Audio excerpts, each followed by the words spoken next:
Of course, we all know what a next of kin is. Usually it is the closest living relative. Of course, depending on where you find yourself, as one judge said, if I live here to go to the north to work and I'm filling a form, I may enter a next of kin who is a friend who can easily be contacted in the north. But usually, next of kin refers to one's closest living relative.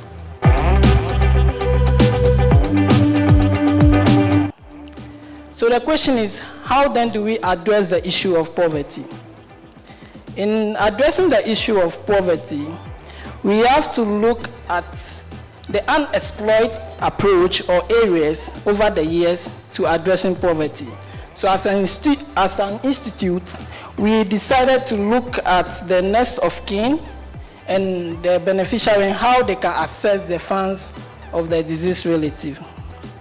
During the research, we realized that there are various challenges associated with the process when it comes to documentations, it comes to administrative barriers. And this worsen the inequalities and also affect the economic prosperity of the victims. And today I am particularly happy by what ILAPI is doing, because administrative barriers, in fact what I've talked about, when you put all of them together, it amounts to administrative barriers. All things being equal, if you pass away today and your properties can just move directly to your beneficiary, you don't have a problem. But we have a system in place that makes it more difficult for people to benefit. You know, for example, the next of kin issue we're talking about here, you look at how complex the forms, the bank forms are, even when people are filling them. How many of our farmers in the villages, when they are filling these forms, understand the effect of these forms? Our market women in the market, how many of them understand the complexity of the forms they are filling when they have to nominate people who will be their next of kin? So these are some of the things, and it's so important that this conversation will resort to a more simplified, approach of people getting benefits when their families passes, or when they are beneficiaries under people's their family members' estate.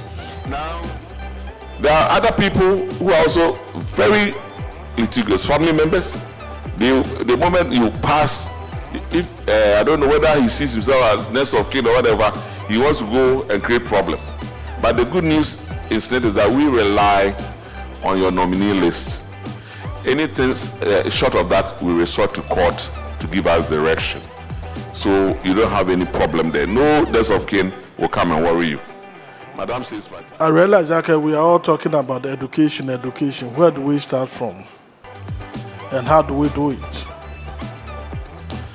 I believe the youth or the children are our future leaders.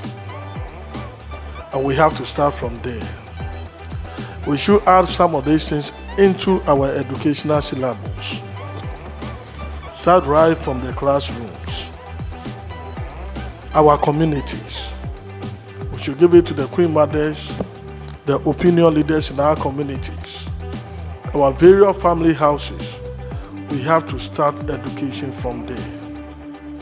By so doing it, will bring a lot of reform and change.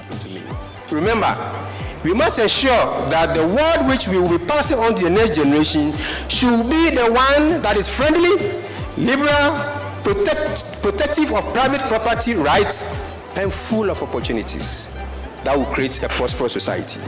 Thank you so much.